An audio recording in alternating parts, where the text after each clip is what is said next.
নূপুরের দাম 1000 টাকা হলেও তার স্থান হয় পায়ে, আর টিপ 1 টাকা হলেও তার স্থান হয় কপালে। ইতিহাস সাক্ষী, লবণে কখনো পোকা ধরেনি, কিন্তু মিষ্টিতে ধরেছে, আবার পিঁপড়াও ধরে। মানুষ সোজা পথে চলতে চায় না, বাঁকা পথেই বেশি আগ্রহ। তাই তো মদ বিক্রেতাকে কোথাও যেতে হয় না, দুধ বিক্রেতাকে যেতে হয় দাঁড়ে দাঁড়ে। মানুষ জিজ্ঞাসা করে, দুধে জল মেশাওনি তো? কিন্তু মদে আবার সেই জল মিশিয়েই খায়।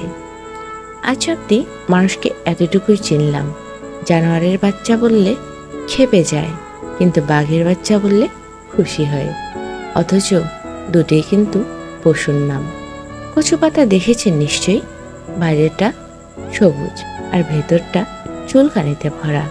ঠিক তেমনি কিছু মানুষ আছে, বাইরের দিকটা ভীষণ সুন্দর পরিপাটি, কিন্তু ভেতরটা আবর্জনায় ভরা।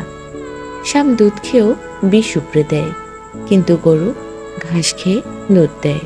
সুতরাং দোষটা খাবারে নয়, পার্থক্যটা স্বভাবে। নিজের যোগ্যতা নিয়ে কখনো অহংকার করো না, কারণ পাথর তার নিজের ওজনের জন্যই জলে ডুবে যায়।